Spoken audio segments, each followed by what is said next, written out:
My husband expected me to fall apart when he told me I was excluded from the family wedding I had spent over $9,000 funding. He thought the silence in the car was grief, but it was calculation. Instead of tears, I slid a thin envelope across the dashboard. He believed he was leaving for a secret honeymoon with his mistress, never realizing he was actually checking into a nightmare I had designed specifically for him. My name is Valerie Clayton, and looking back, I should have seen the end coming long before the snow started sticking to the windshield of our SUV. We were parked on a quiet side street in Queen Anne, the engine idling just enough to keep the heater humming, creating a false sense of warmth that did not reach the space between us. We had just finished what Grant called a makeup dinner, an overpriced meal of pasta and red wine that was supposed to smooth over the rough edges of the last few months. Instead, the air in the car felt heavy, like the drop in pressure before a tornado touches down. Grant stared straight ahead at the wipers slicing through the slush. He cleared his throat. It was a sound I knew well.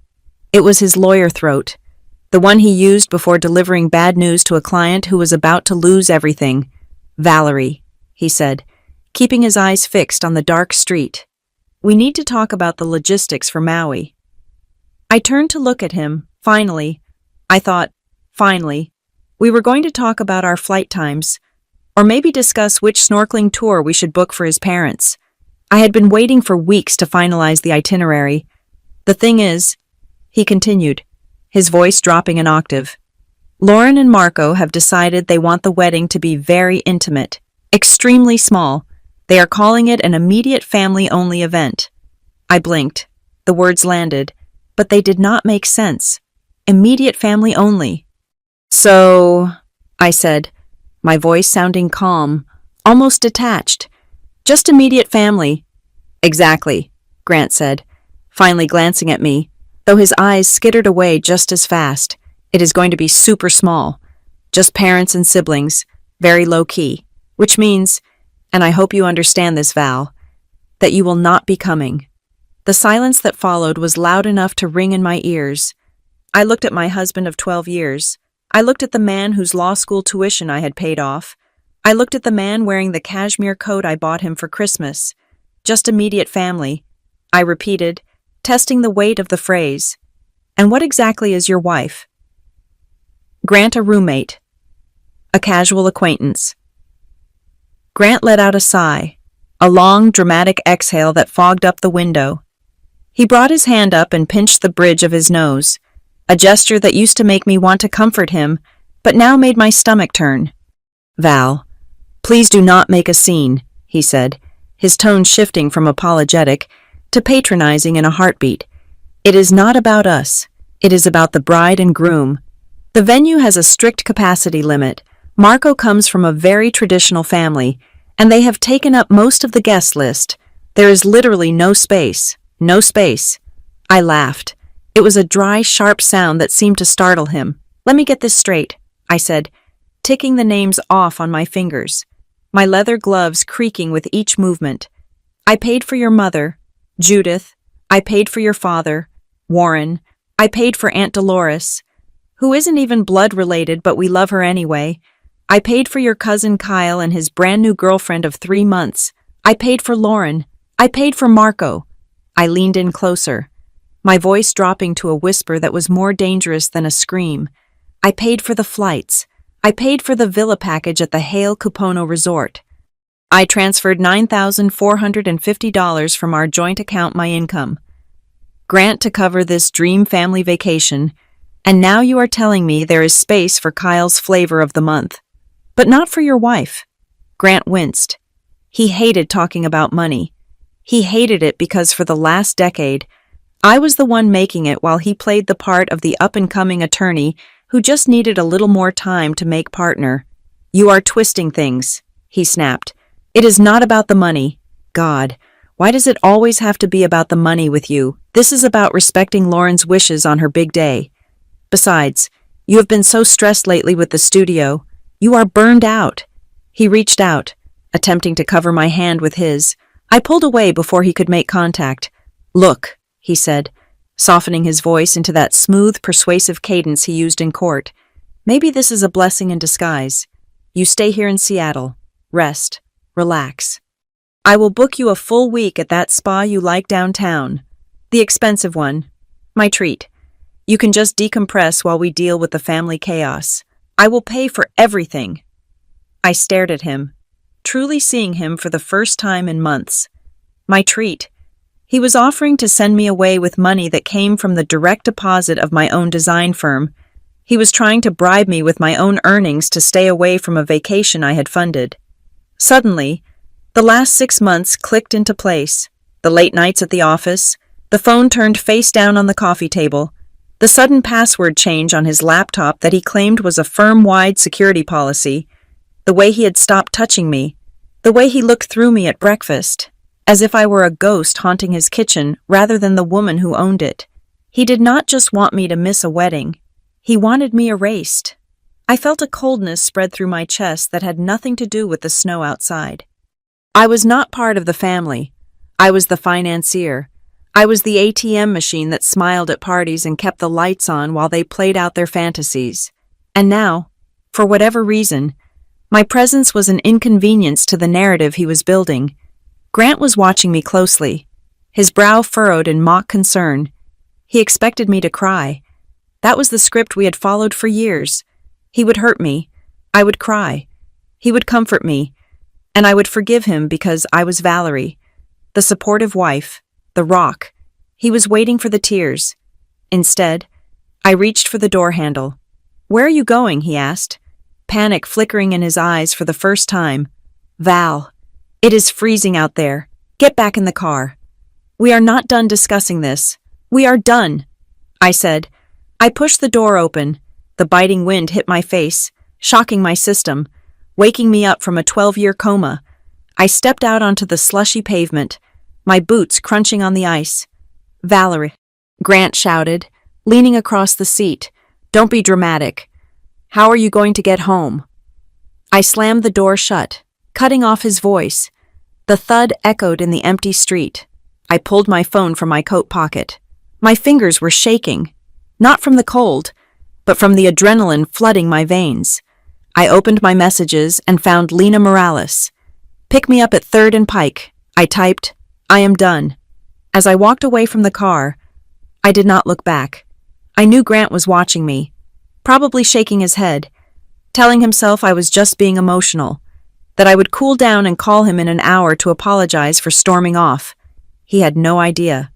As the snow fell harder, dusting the shoulders of my coat, a single, terrifying question formed in my mind, crystal clear and sharp as a blade. If he has the audacity to do this to my face, what exactly has he been doing behind my back? I turned the corner, leaving my husband and his immediate family plans in the rearview mirror. I did not cry. I did not scream. I just kept walking, and with every step, the Valerie who paid the bills and kept her mouth shut began to die. The woman who took her place was something else entirely, and she was ready to collect what she was owed. It was not just the cold biting at my exposed cheeks that made me shiver as I walked away from the car. It was the sudden, violent clarity of the last 12 years replaying in my mind. The snow was falling harder now, blurring the streetlights, but my memory was sharpening, peeling back layers of excuses I had painted over our marriage. I rewound the tape to when I was 26 years old. I was working out of a corner of our cramped living room, the blue light of my dual monitors illuminating the stacks of Grant's law textbooks. I had just landed my first major contract for a tech startup in South Lake Union, designing their entire user interface. When the check cleared, I did not buy the designer handbag I had been eyeing or put a down payment on a new car. I wrote a check to the university bursar to cover Grant's final semester of law school because his student loans were maxing out and his parents claimed they were liquidating assets that never seemed to liquidate. Grant had hugged me then, burying his face in my neck, promising that we were a team. He called it an investment in our future. I believed him. I believed that my sweat equity would eventually yield dividends of partnership and mutual respect. That pattern became the foundation of our entire life, poured in concrete before the ink on our marriage license was dry. When we bought the condo in the suburbs, The mortgage officer looked exclusively at my credit score and my tax returns from Signal North Studio. Grant was still bouncing between junior associate positions, trying to find a firm that fit his specific need for prestige without the accompanying grueling hours. I signed the papers. I set up the autopay. I was the one who worried about interest rates while Grant worried about which tie made him look more like a partner. My studio grew from a freelance gig into a legitimate business with a small team and a steady stream of high-profile clients. I worked 16-hour days, managing client expectations and deadlines, ensuring that the cash flow was consistent enough to support us both during Grant's lean months. And yet, whenever we went to Sunday dinner at his parents' house, the narrative shifted. I could see Judith sitting at the head of the table, swirling her Chardonnay, looking at me with that tight, pitying smile. She would ask Grant about his cases, her eyes lighting up as he described legal maneuvers he had barely participated in. Then she would turn to me and ask if I was still doing my little art projects. She called my career cute. She called it a nice hobby for a woman who did not have children yet. But I noticed she never complained when I picked up the check. Not once in a decade did Judith or Warren reach for their wallets when the bill came at the Italian steakhouse they loved. They let the girl with the cute hobby lay down the platinum card, and they ordered dessert. The realization hit me harder than the freezing wind. I had been buying my way into this family for years, paying a subscription fee for a membership they never intended to honor. The invitation for the Maui wedding had arrived 3 months ago on a Tuesday. Grant had plucked it from the mailbox, waving the heavy cream cardstock in the air like a winning lottery ticket. He talked about how beautiful the Hale Kupono resort was, how this was going to be the family reunion of the century, and how much we all needed this break. Then came the pivot. I knew it was coming before he even finished his sentence. He sat down on the sofa, loosened his tie, and gave me that look, the one that combined flattery with laziness. "You are so much better at these details than I am." "Val," he had said, sliding the RSVP card toward me. "Why don't you handle the logistics? Check the flights. Look into the room blocks. I am swamped with the Henderson case, and I trust your taste, my taste." That was code for my ability to organize chaos and my willingness to pay for the upgrade. So I did what I always did. I became the unpaid administrative assistant.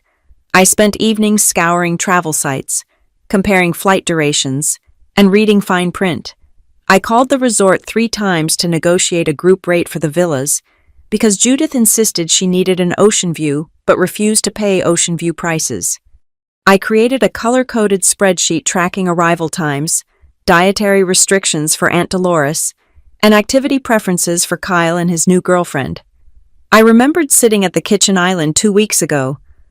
The glow of my laptop screen, the only light in the room. It was past midnight. Grant was asleep in the bedroom, having texted me earlier that he was too exhausted to discuss the budget. I was staring at the final summary page on the resort's booking portal. The total was staggering. By the time I clicked confirm, I had already fronted most of the costs for his family's Maui plans. $9, $450 later. I was funding a celebration I was being quietly written out of. I clicked the mouse, confirmed. The money left our joint account the next morning. It was technically our money, but 90% of the funds in that account came from Signal North invoices. Grant's salary from Ashford and Brantley was decent now, but he treated it like his personal allowance, spending it on suits, watches, and client dinners that never seemed to result in new clients. Standing there on the sidewalk, watching the taillights of a passing bus blur in the snow, I felt a surge of nausea. I had paid for the stage, the lighting, and the costumes for a play I was not even allowed to audition for. Grant had watched me plan this trip. He had watched me stress over the connection times for his mother. He had watched me move money around to ensure the credit card balance stayed healthy. He had watched me do all of this knowing, the entire time, that he was going to cut me out. He had let me pay the bill before he told me I was not welcome at the table. The cruelty of it was breathtaking. It was not just a betrayal of love. It was a financial heist. He had waited until the transaction was irreversible, until the non-refundable deposits were locked in, to deliver his speech about immediate family. I realized then that to Grant, I was not a wife. I was a resource. I was a line of credit with a pulse. I was the person who hit confirm on the decisions he wanted to make but could not afford. The wind picked up, cutting through my coat, but I welcomed the sting. It woke me up. For 12 years, I had been pressing that confirm button, agreeing to his terms, funding his lifestyle, and subsidizing his ego. I had thought I was building a life, but I was just paying rent in his. Well, the lease was up, and I was about to evict the tenant. The memory that haunted me most wasn't the cold silence in the car. It was the warmth of the dining room 3 weeks earlier. It was a Tuesday night, but the house in Bellevue was lit up like Christmas had arrived early.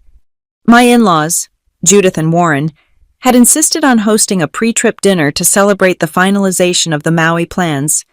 The air inside smelled of roasted garlic and expensive red wine. A football game was blaring from the 60-inch screen in the living room, the Seattle Seahawks fighting for yardage. But nobody was really watching. The focus was entirely on the islands. I stood near the kitchen island, a glass of Pinot Noir in my hand, feeling a rare sense of belonging. Usually, these dinners felt like performance art where I was the understudy who didn't quite know the lines. But tonight was different. Tonight, I was the producer. I had funded the show, and the gratitude in the room felt tangible. Lauren, the bride-to-be, came rushing over to me, her face flushed with excitement and Chardonnay. She threw her arms around my neck, squeezing tight enough to spill a little of my wine. "I still cannot believe you did this, Val," she said, pulling back to look at me with wide, shining eyes.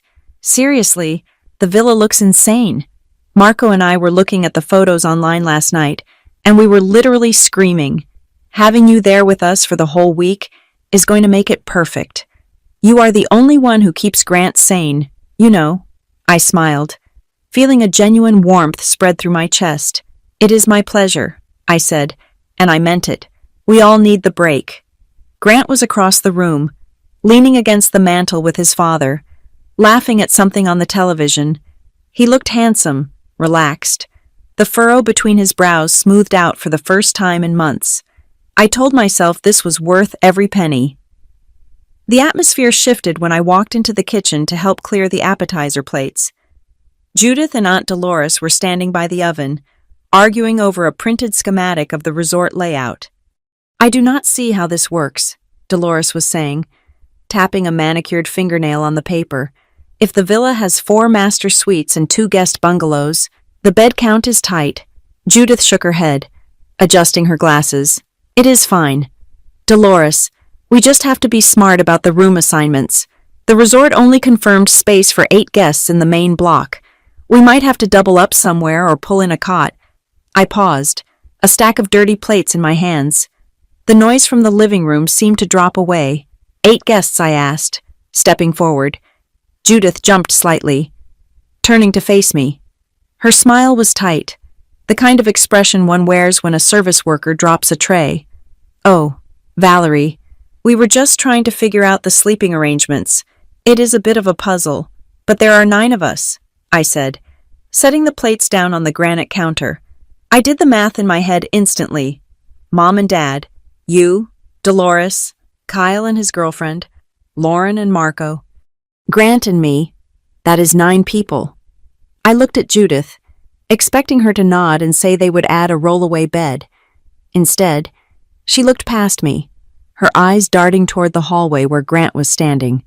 "Well," Judith said, her voice pitching up slightly, 9 adults is a lot for one villa complex. The booking confirmation only listed 8 spots for the breakfast package, too. I assumed it was just a glitch in their system. Lauren walked in then, grabbing a bottle of water from the fridge.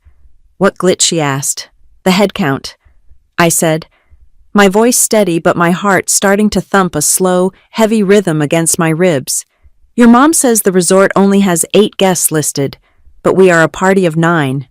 Lauren frowned, doing the same mental calculation I had just done. "That is weird," she said.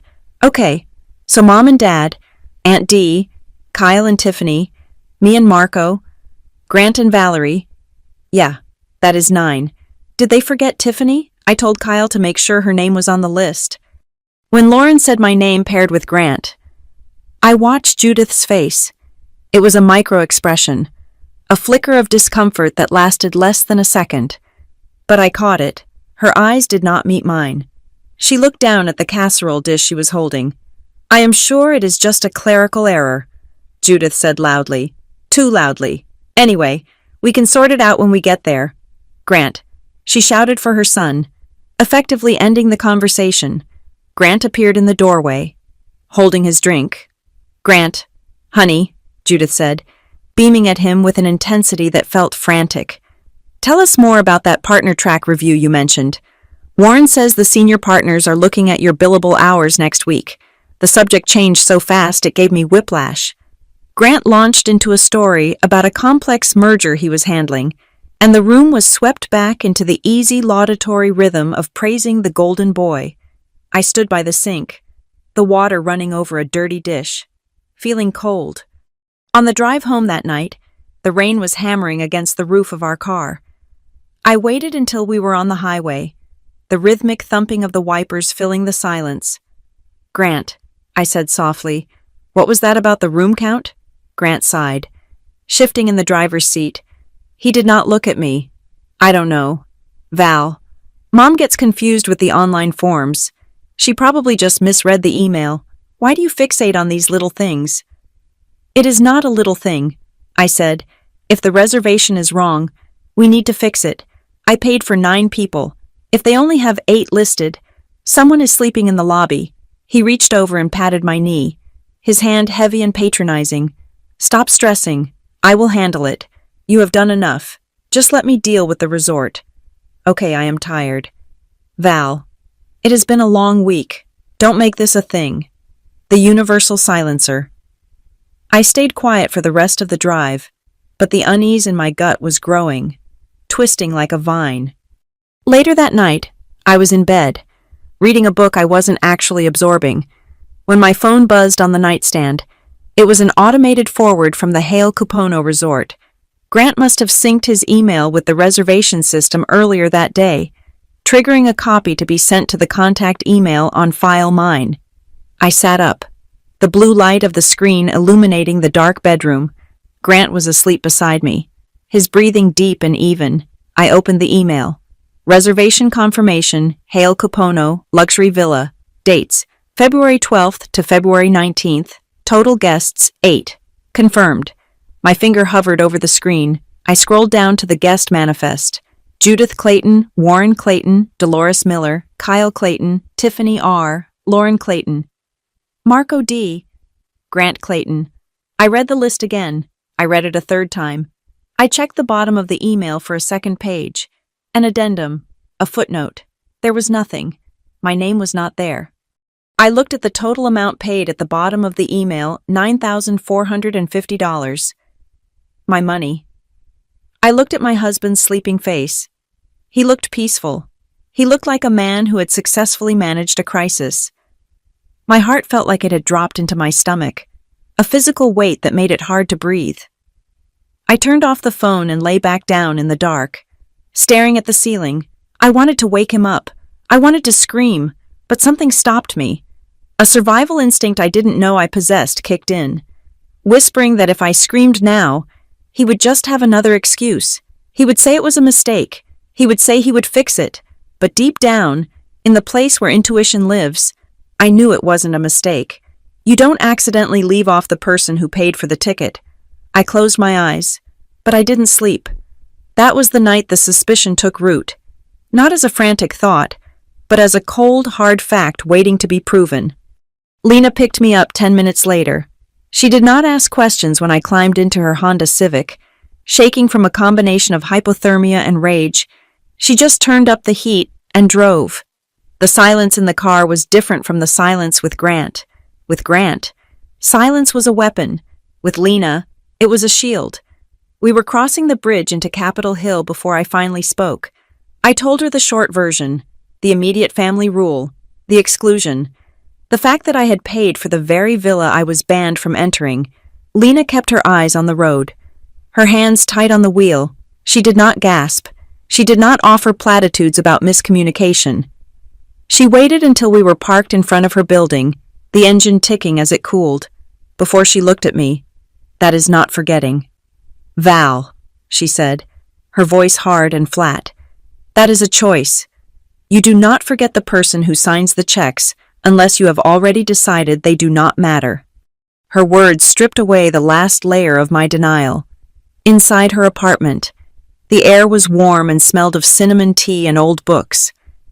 Lena set me up on the sofa with a blanket and a mug of something hot, then retreated to her bedroom to give me space.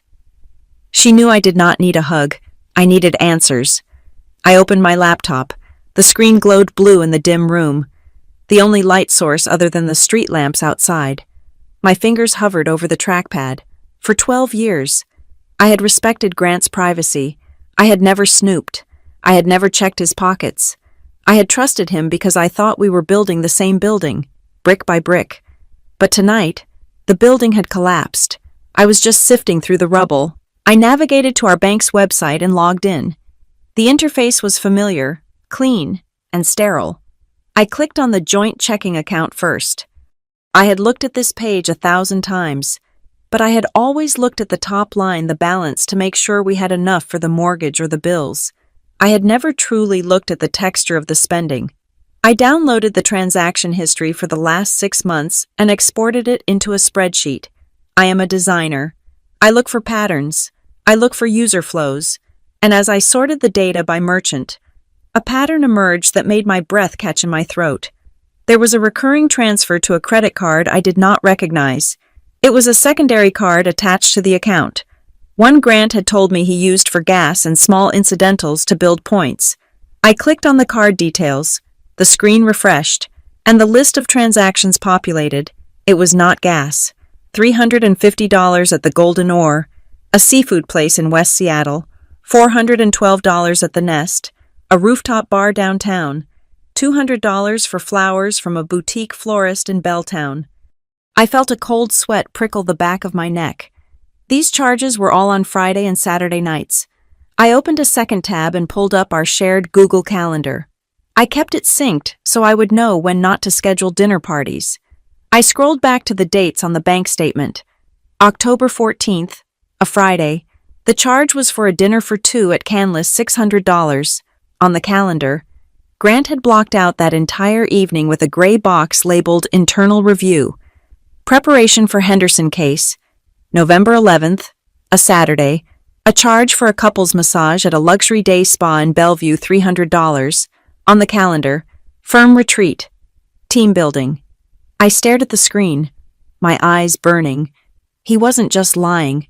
He was billing his affair to our marriage. Every time he had texted me saying he was exhausted, that he was grinding for our future, that he was eating takeout at his desk. He had been eating oysters and drinking vintage Cabernet with someone else. Then I saw the biggest anomaly. 3 charges, spaced 1 month apart, for a place called Crescent Tide Villas. It was a boutique hotel chain in California. I had never been there. Grant had never gone to California for work. I Googled the location. It was a romantic getaway spot on the coast, famous for its privacy and ocean views. The dates matched the weekends Grant claimed he was visiting his old college roommate in Portland. He had lied about the location. He had lied about the company. And he had used our money I had likely transferred into that account from my studio earnings to pay for the bed he slept in with her. The word formed in my mind for the first time. Heavy and ugly. Affair. It wasn't a mistake. It wasn't a midlife crisis. It was a systematic, funded, and scheduled operation. I felt a wave of nausea roll over me, violent and sharp. I pressed my hand over my mouth, squeezing my eyes shut. I wanted to throw the laptop across the room. I wanted to scream until my throat bled. But then I heard Lena in the other room, moving quietly, and I forced myself to breathe. If I screamed now, I lost. If I broke things now, I was just the crazy wife. I needed to be the architect. I opened my eyes. The tears that had gathered on my lashes were cold. I wiped them away with the back of my hand. I was done crying. I needed more. I needed to see the communication. The money told me where and when, but I needed to know who and how long. I opened a new incognito tab. Years ago, when we were first married and drunk on the idea of total transparency, Grant and I had shared our passwords. He had said, "What is mine is yours. Val, no secrets."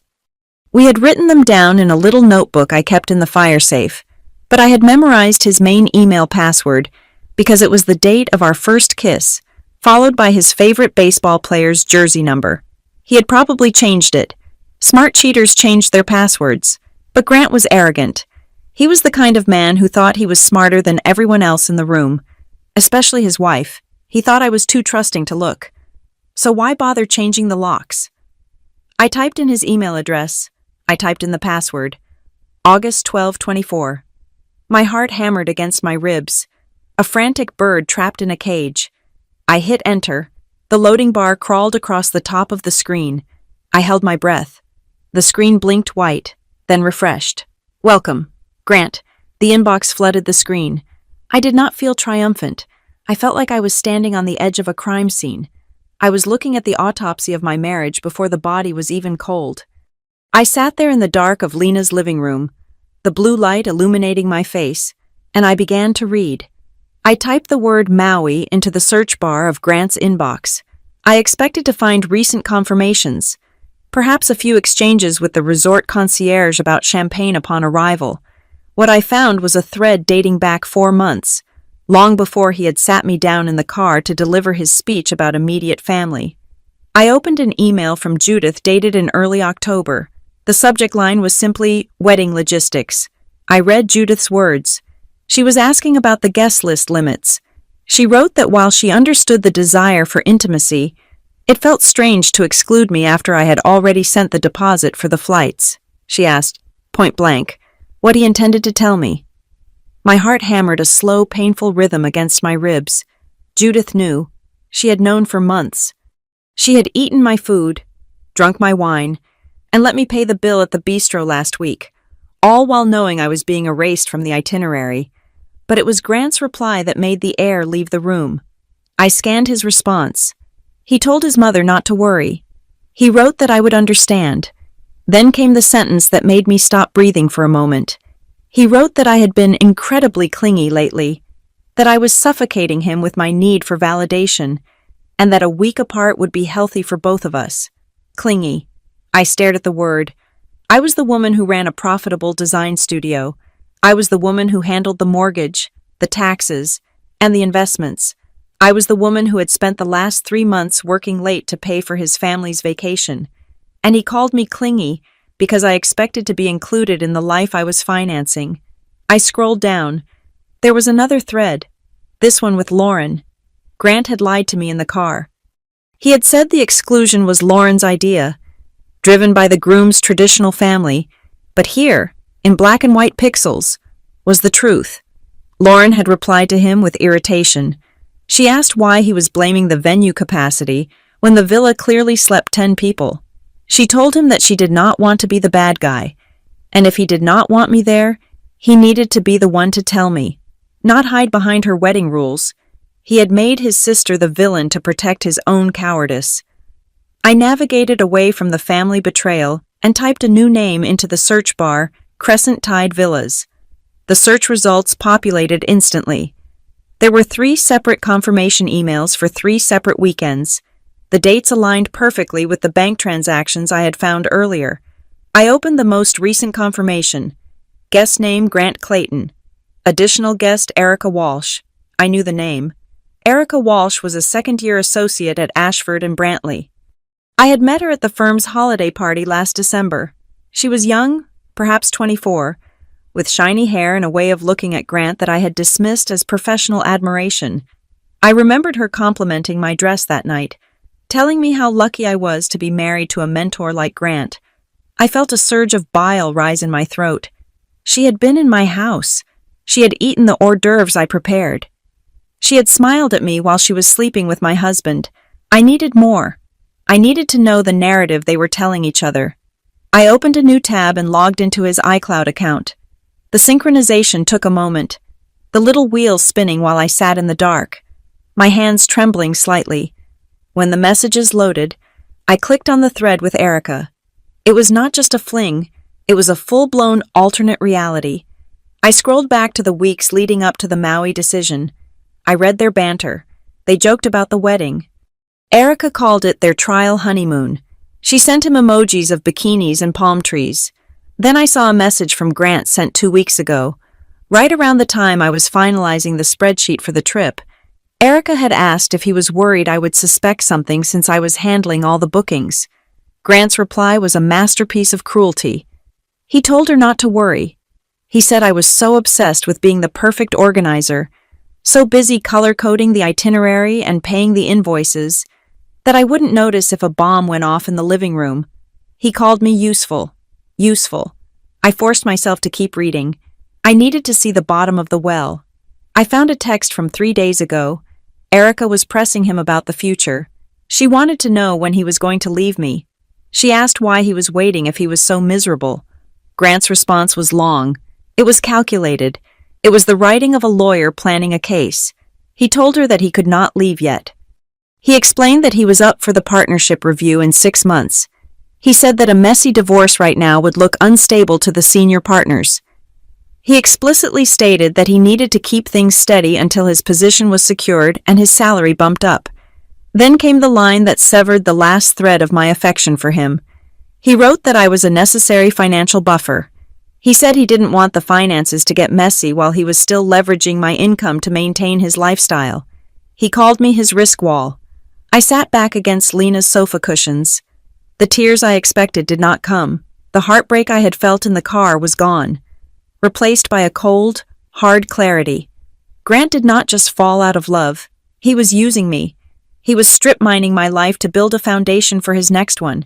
He planned to discard me the moment I was no longer profitable to his ambition. I looked at the screen. The blue light reflected in my eyes, but I felt nothing but ice. He wanted a buffer. He wanted a wall to protect him from risk. I opened a folder on my desktop. I named it Exit Plan. Methodically, with the steady hands of a surgeon, I began to take screenshots. I captured the emails with Judith. I captured the thread with Lauren proving he lied. I captured the hotel bookings with Erica. I captured the text messages where he mocked me and outlined his plan to use me for 6 more months. I dragged every single file into the folder. I was not going to be his victim. I was not going to be the sad, clingy wife who got left behind. Grant wanted a wall. Fine, I would be the wall. But he had no idea that I was not there to protect him anymore. I was the wall he was speeding toward at 100 miles an hour, and I was going to make sure he felt every single inch of the impact.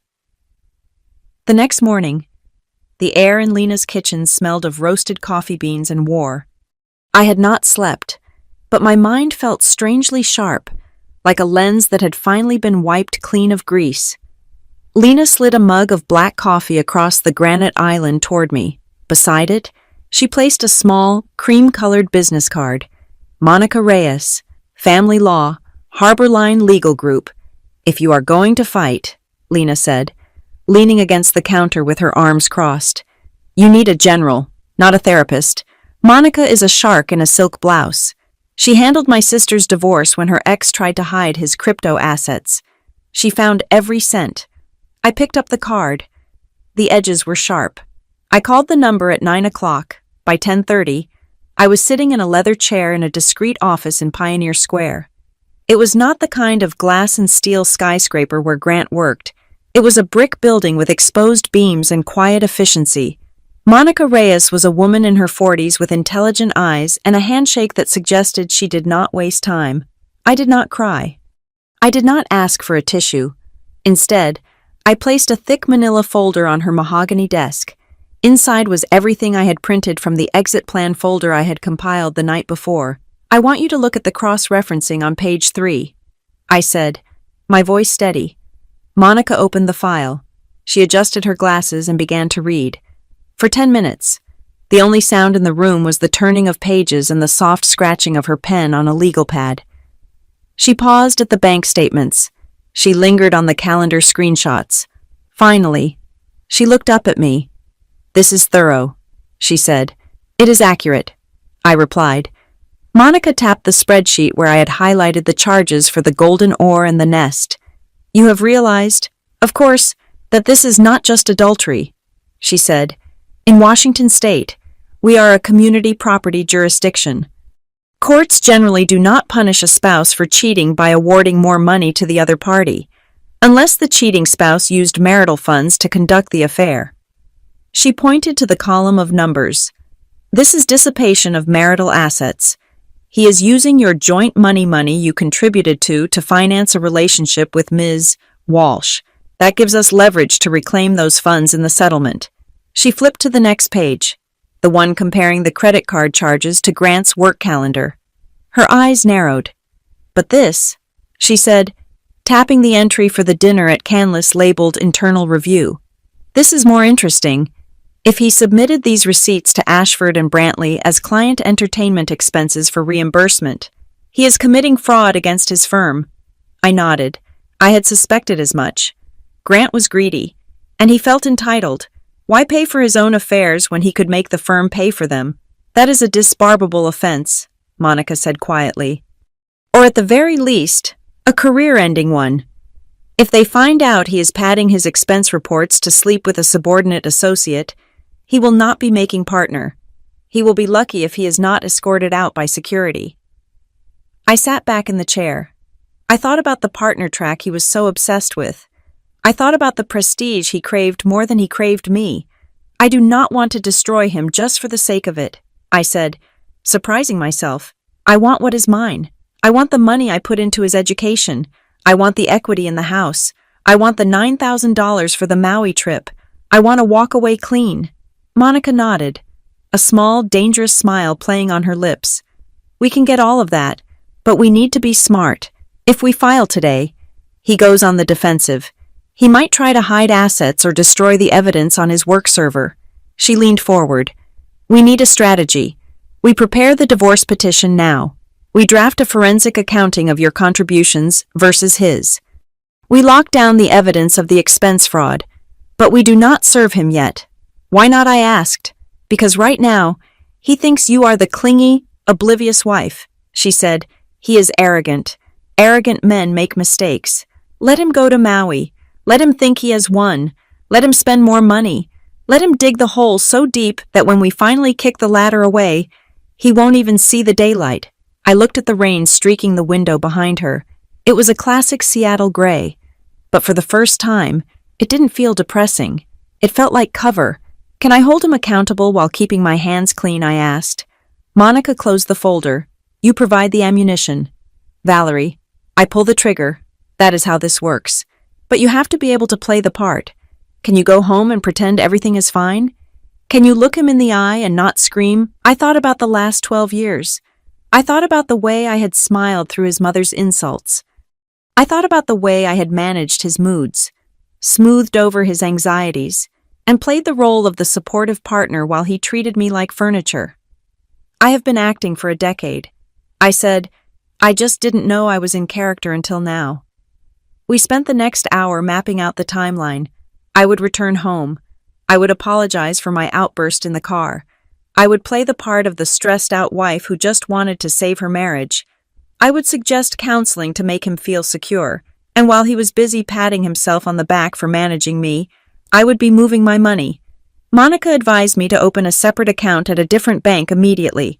She told me to start diverting my freelance income. She told me to document everything. As I stood up to leave, I felt a strange sensation in my chest. It wasn't happiness, but it was power. For years, I had been the one worrying about the foundation of our life, checking for cracks, patching the leaks. Grant had relied on that. He had relied on me being the safety net. He had called me a risk wall in his text to Erica. He thought I was there to absorb the impact of his bad decisions. I walked out of the office and onto the wet sidewalk. I pulled my coat tighter around me. I was not going to be his wall anymore. I was going to be the demolition crew. But first, I had to go home and bake him a cake. I had to let him believe he was safe right up until the moment the roof caved in. I hailed a cab, not to go back to Lena's, but to go to the bank. I had a new account to open, and then I had a husband to deceive. The game had changed. He was playing checkers with a mistress, but I was playing chess with his life. And I had the advantage of the first move. The key to a good lie is not the words you use, but the space you leave for the other person to fill with their own ego. When I walked back into our condo the day after the blizzard, Grant was sitting on the living room sofa, his posture stiff, rehearsing the speech he was about to give me about boundaries and respect. I didn't let him start. I dropped my keys on the console table, walked over to him, and let my shoulders slump in a perfect imitation of defeat. "I am sorry," I said, my voice soft and trembling just enough to be convincing. "I reacted badly last night. I was tired, and the news just shocked me. I did not mean to make everything about myself." Grant blinked. The tension drained out of his frame instantly, replaced by a smug sense of validation. He stood up and wrapped his arms around me, kissing the top of my head. "It is okay, babe," he murmured into my hair. "I know you have been stressed with the studio. I just need you to trust me on this Maui thing. It is complicated family politics." "I trust you," I lied, closing my eyes not to savor the hug, but to hide the repulsion I felt at his touch. For the next 3 weeks, I gave the performance of a lifetime. I became the model wife from a 1950s sitcom. I cooked his favorite pot roast on Tuesdays. I ironed his shirts, making sure the collars were crisp for his meetings with Erica. I asked him about his day and listened with wide, attentive eyes as he spun elaborate fictions about caseloads and client demands. Every time he lied, I smiled, and every time I smiled, he relaxed a little more. He thought he had successfully managed me. He thought I was subdued, grateful, and harmless. But while Grant was living in the comfort of his deception, I was building a parallel life. During the days, while he was at the firm, or more accurately, at long lunches with his mistress, I was dismantling our financial entanglement brick by brick. I opened a new high-yield savings account at a credit union across town, one that had no affiliation with our main bank. I started moving the money. I couldn't drain the joint account all at once. That would trigger alerts and panic. Instead, I invoiced our joint account from my business. I labeled the transfers as capital reinvestment or software licensing fees. $2,000 on a Monday, $1,500 on a Thursday, $3,000 the following Tuesday. Grant never checked. He was too busy planning his trial honeymoon to look at the line items. He saw the balance fluctuate, but since I was the one who usually replenished it, he assumed it was just the ebb and flow of business. By the time the third week ended, I had successfully extracted nearly 40% of my liquid contributions. I also found a sanctuary. I rented a one-bedroom apartment in Fremont, a quirky neighborhood north of the canal that Grant hated because he thought it was too hipster. It was perfect. The apartment had hardwood floors, a view of the bridge, and most importantly, my name was the only one on the lease. Lena held the spare key. We spent 2 afternoons moving in the essentials: a mattress, a desk, a coffee maker. I bought everything with a new credit card I had opened in my maiden name. Standing in that empty living room, listening to the rain hit the skylight, I felt the first true breath of oxygen I had taken in months. It was small, but it was mine. Back at the house, the charade continued.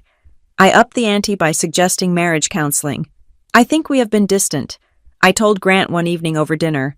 "I want to make sure we are strong before you make partner. I found a therapist, Dr. Brooks. Just a few sessions." Grant hesitated, likely calculating the risk, but then agreed. He probably thought it would look good to have a professional certify that I was the problem. The session with Dr. Brooks was a masterclass in manipulation. I sat on the beige sofa, wringing my hands, and poured my heart out. "I feel like I've been so needy lately," I said, stealing a glance at Grant. "I know Grant needs space to focus on his career, but I just get so anxious when he is away. I know I'm suffocating him." I watched Grant's face. He looked almost giddy. I was practically reading from the script he had written in his emails to his mother. Dr. Brooks nodded sympathetically. "It sounds like you are carrying a lot of insecurity." "Valerie," she said. "I am," I admitted, looking down at my lap. "I just want to support him better." Grant reached over and took my hand. performing the role of the benevolent, patient husband. She tries hard. "Doc," he said, "it is just a lot of pressure on me right now. I need her to be more independent." I squeezed his hand back, fighting the urge to vomit. Independent. I thought, be careful what you wish for. Grant. That night, while Grant was in the shower, washing off the scent of whatever perfume Erica wore, his phone lit up on the nightstand. I didn't need to unlock it to see the preview notification. Erica. Missing the view from Crescent Tide tonight. And you? Mostly you.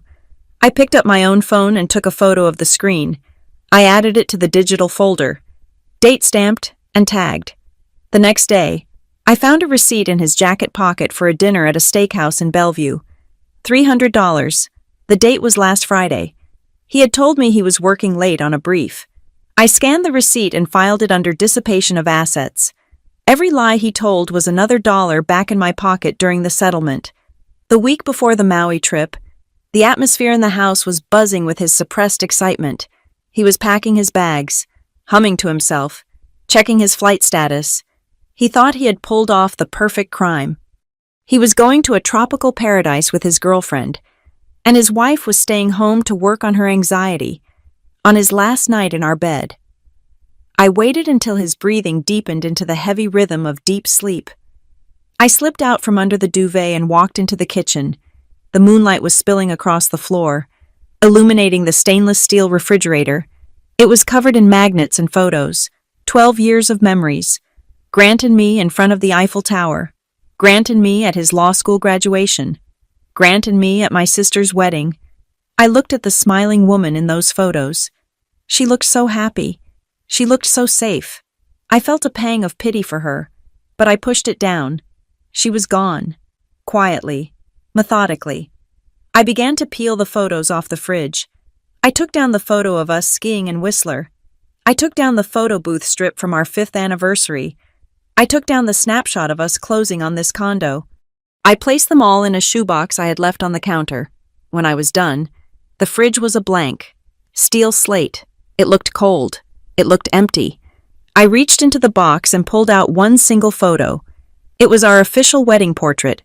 We were standing on the steps of the courthouse, Grant looking dashing in his suit, me looking radiant in white lace. I placed that single photo back in the center of the fridge door, securing it with a heavy magnet. I stared at it. It wasn't a memory anymore. It was an exhibit. "You are going to need that," I whispered to the empty room. "When the lawyers ask you to prove you were ever happy, this is all you will have left." I sealed the shoebox with tape and placed it in the donate pile by the back door. Then I walked back to the bedroom and slid into bed beside the man who was dreaming of a beach without me. I closed my eyes and slept soundly for the first time in weeks. The acting was over. The stage was set. Tomorrow, he would fly away, and I would burn the theater down. The days leading up to the flight were a study in contrast. Grant was vibrating with an energy I hadn't seen in years, a mix of adrenaline and anticipation that he tried poorly to disguise as stress. He walked around the condo humming to himself, checking his weather app for Wailea every 20 minutes, and talking about how good the ocean air would be for his sinuses. He carefully avoided looking me in the eye when he mentioned the itinerary, filling the silence with empty promises about how he would make this up to me. "Next year, we will go to Cabo," he said one evening while trying on his swim trunks in front of the bedroom mirror. "Or maybe Napa. Just the two of us. No family, no drama. I promise. Val." I watched him from the bed, my face arranged into a mask of wistful understanding. "That sounds lovely, Grant," I said, inside. I was screaming. There would be no Cabo. There would be no Napa. By next year, the only thing we would be sharing was a court date. 2 nights before he left, I insisted on taking him to dinner at Skyline Bistro. I told him I wanted to send him off properly, to celebrate the family coming together even if I couldn't be there. We sat by the window. The lights of downtown Seattle spread out below us like scattered diamonds on black velvet. I ordered a bottle of the Cabernet he liked, the one that cost $120, and I watched him drink it. I raised my glass for a toast. "To the family," I said, keeping my voice steady. And to new chapters. May this trip be everything you deserve. Grant clinked his glass against mine, smiling that wide, charming smile that had hooked me 12 years ago. To family, he echoed. He thought I was toasting to his sister's wedding and our reconciled marriage. He had no idea I was toasting to the impending implosion of his career and the freedom I was about to snatch back. He drank the wine, oblivious to the fact that he was celebrating his own funeral. The night before the flight was the hardest performance yet. I helped him pack. This was the ritual we had done dozens of times, a choreography of intimacy that now felt like a violation. I folded his linen shirts, I paired his socks, I packed the toiletry bag, ensuring his cologne was tightly capped. I even went to the pantry and grabbed 2 bags of those sour gummy worms he was addicted to, tucking them into the side pocket of his carry-on. For the plane, I said, zipping the bag shut. Then, I took a yellow sticky note and wrote on it in my neatest handwriting, "Don't forget your SPF 50. I don't want you to burn." I stuck it to the bottle of sunscreen. Grant saw it and laughed, pulling me into a hug. "You take such good care of me." "Val," he said, kissing my forehead, "I don't know what I would do without you. You are about to find out." I thought, resting my head against his chest one last time. I listened to his heartbeat, steady and strong, and wondered how fast it would be racing in 48 hours. The morning of the flight was gray and drizzly, typical Seattle weather that made the promise of Hawaii seem even more golden. I drove him to SeaTac Airport in silence, letting him control the radio. He was texting furiously, probably Erica, telling her he was on his way. I pulled the SUV up to the curb at the departure level. The terminal was chaotic, filled with families dragging luggage and businessmen checking watches. Grant grabbed his bags from the trunk. He turned to me, his face softening into that look of practiced concern. "Hey," he said, reaching out to cup my cheek. "Don't look so sad. I will call you as soon as I land. We will FaceTime from the beach. It will be like you are right there with me." I nodded, forcing my eyes to shimmer with unshed tears. I bit my lip, playing the role of the devoted, left-behind wife to perfection. "Have a great flight," I whispered. "I love you. I love you too." "Babe," he said, "hold down the fort." He turned and walked through the sliding glass doors, merging into the crowd. I watched him go. I watched the man I had built my life around, the man I had prioritized above my own dignity, walk away to meet his mistress on my dime. The moment the glass doors slid shut behind him, the tears in my eyes evaporated instantly. My spine straightened. The sad, slumping posture of the grieving wife vanished. I put the car in drive and merged back into traffic. I did not go home to cry. I went home to work. By the time I pulled back into the driveway of our condo, the moving truck was already there. I had scheduled them for 9 o'clock sharp. 3 guys in blue jumpsuits were waiting by the curb. I unlocked the front door and propped it open. Everything with a green sticker goes. I told the foreman, the rest stays. It was a surgical extraction. I had spent the previous day subtly marking the furniture and items that I had paid for, or that I wanted. The leather armchair in the corner mine, the 60-inch television mine, the expensive espresso machine that Grant didn't know how to use mine, the artwork on the walls, the Dyson vacuum, the Dyson hairdryer, the Le Creuset cookware set. All of it came from my earnings, and all of it was leaving, for 4 hours. I directed the traffic of my life flowing out the door. The condo, which had been cluttered and cozy that morning, began to echo. I left him the sofa he had bought before we were married. I left him the dining table his parents had given us, which was scratched and ugly anyway. I left him his clothes and his books, but I took the soul of the place. By 1 in the afternoon, the moving truck was pulling away, headed for a storage unit and my new apartment in Fremont. I stood in the middle of the living room. It looked like a skeleton. There were rectangles of brighter paint on the walls where my art used to hang. The air felt different, thinner, colder. My phone buzzed in my pocket. It was a text from Monica. "The petition has been filed. The clock is stamped. It is official." I stared at the screen. Grant was probably somewhere over the Pacific Ocean right now, sipping a gin and tonic, thinking he had pulled it off. He didn't know that back on the ground. The legal system had just engaged its gears. Monica sent a second text. Freezing order on the joint accounts has been executed. It might take a few hours to propagate to the vendors, but by the time he lands, his cards should be declining. And then a third text. I have a meeting confirmed with the head of human resources at Ashford and Brantley for tomorrow morning. I am bringing the binder. I took a deep breath. The trap was sprung. I walked into the kitchen. It was empty except for the refrigerator, with that single wedding photo I had left as a testament to what used to be. The counters were bare. I reached into my purse and pulled out my set of house keys. I placed them in the center of the granite island. The metal clinking against the stone was the only sound in the quiet house. Next to the keys, I placed a thick white envelope. I stared at it for a long moment. Inside were the copies of the divorce papers, the forensic accounting of my contributions, and the printouts of his texts with Erica, where he called me a risk wall. I reached out and touched the paper. No, this was too easy. If I left it here, he would find it when he came back. Broken and defeated, he would read it alone. I didn't want him to read it alone. I wanted to see his face. I wanted him to look at me when he realized that the risk wall had just fallen on top of him. I picked the envelope back up and slid it into my tote bag.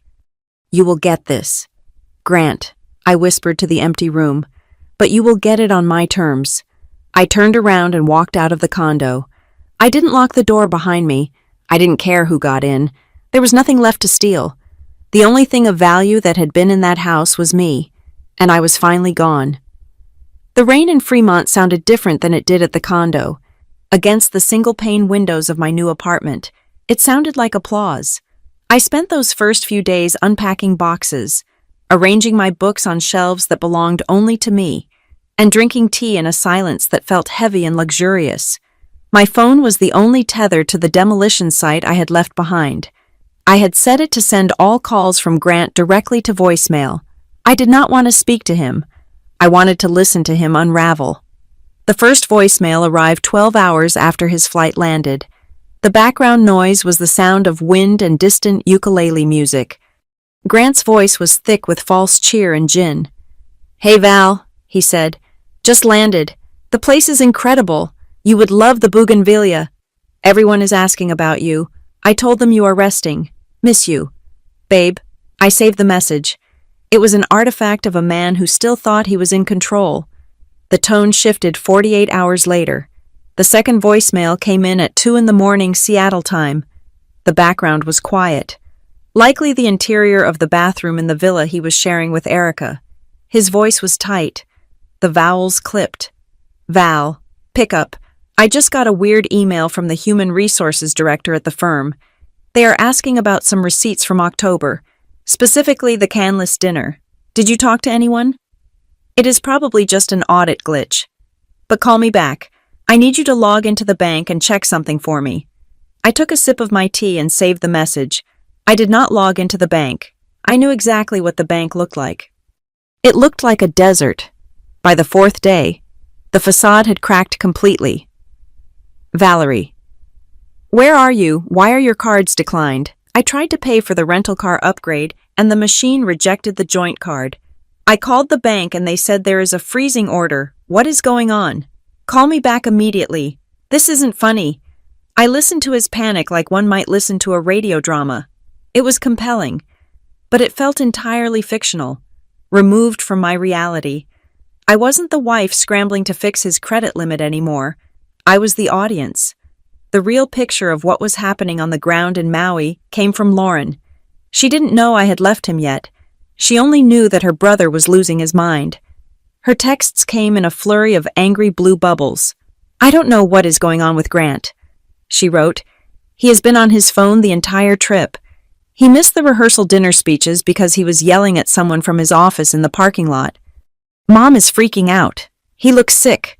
Then came the twist that made me smile for the first time in days. And that girl from his firm, Erica Lauren, texted.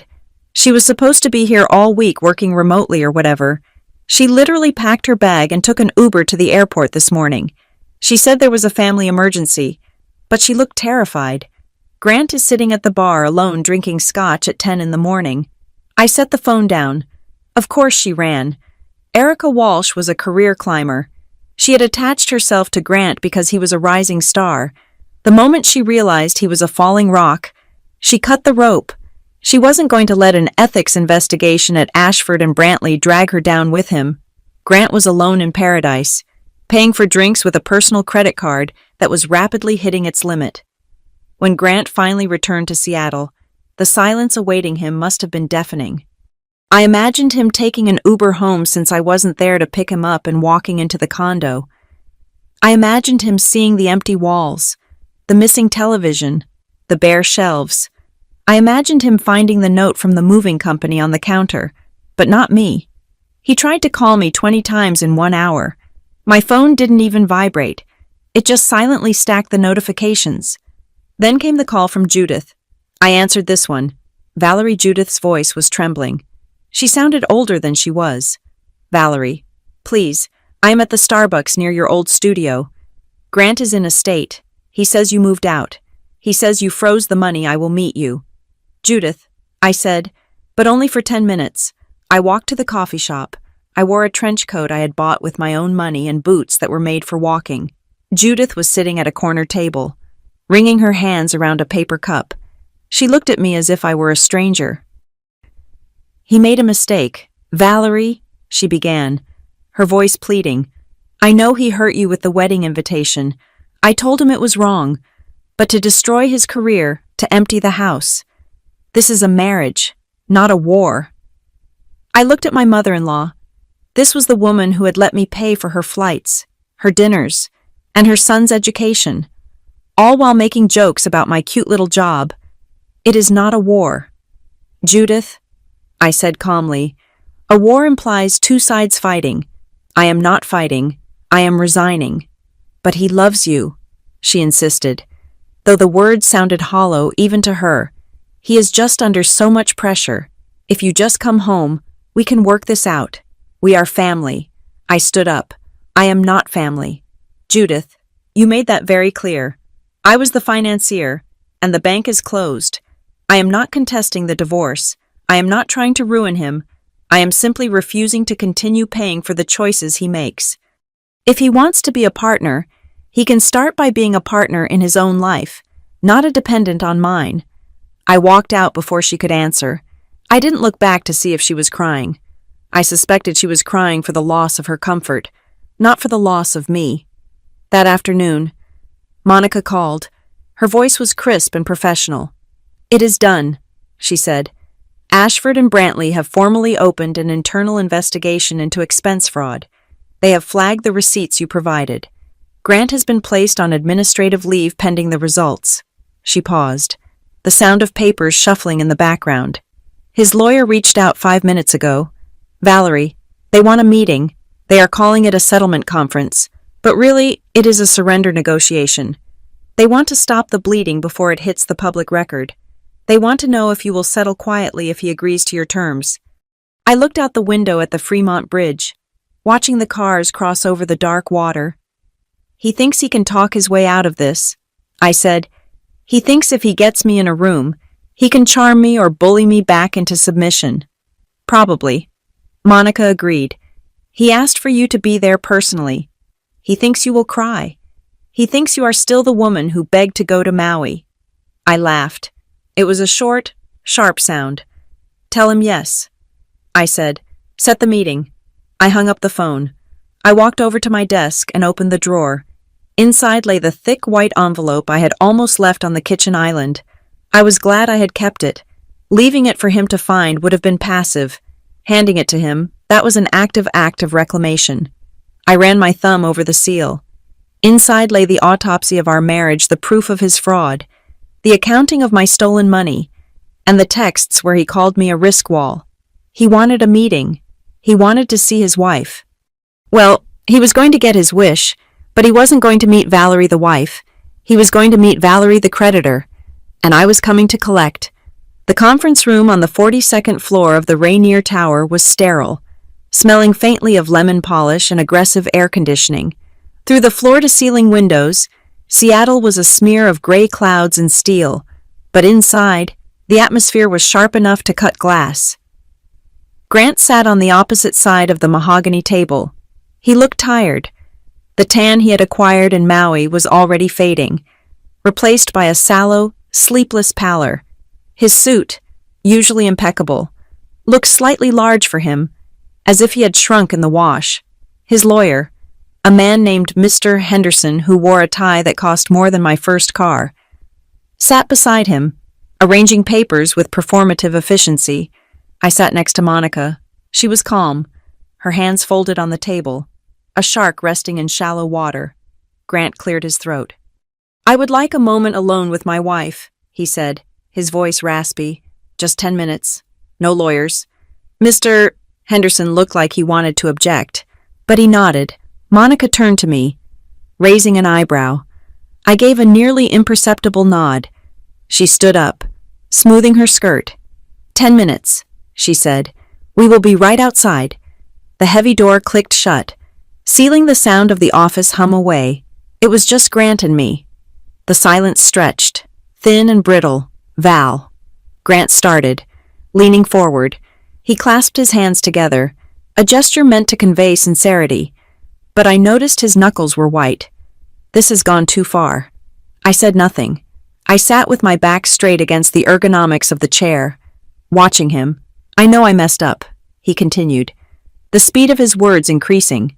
"The affair was a mistake. It was stupid. It meant nothing. But what you are doing, freezing the accounts, sending that file to HR, that is vindictive. Val.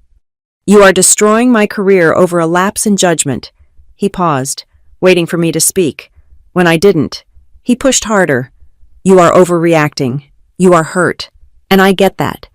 But we can fix this. I can fix this. You don't want to throw away 12 years because I slept with someone else. Think about the house. Think about our plans. You are hysterical right now. But once you calm down, you will regret burning everything down." He looked at me with those familiar brown eyes, the ones that used to make my knees weak. Now, they just looked desperate. He was still waiting for me to break. He was waiting for the tremble in my lip. He was waiting for the Valerie who would apologize for making him feel bad about his own betrayal. I reached into my leather tote bag. My movement was slow, deliberate. Grant stopped talking, his eyes tracking my hand. I pulled out the thick white envelope. I placed it gently on the polished wood of the table. With 2 fingers, I slid it across the surface until it rested directly in front of him. "I am not hysterical. Grant," I said, my voice low and even, "and I am not overreacting. This is the reason I do not need you to come back, and this is the thing that ends everything." Grant looked at the envelope, then at me. He reached out and opened the flap. He pulled out the stack of documents. The first thing he saw was the copy of the divorce petition, stamped and filed. That was the standard part. It was what was underneath that mattered. He flipped the page. His eyes widened as he saw the spreadsheet. It was the forensic accounting of our marriage. Every dollar I had contributed to his student loans, every mortgage payment, every vacation, every time I had bailed him out. And next to it, the column of his spending the dinners, the hotels, the gifts for Erica. The math was brutal. It showed, without a shadow of a doubt, that I was the engine and he was the passenger. Then he turned to the next page. The color drained from his face. It was the printout of his text thread with Erica. I had highlighted 2 specific phrases in neon yellow: dead weight, risk wall. His hands started to shake. The paper rattled against the table.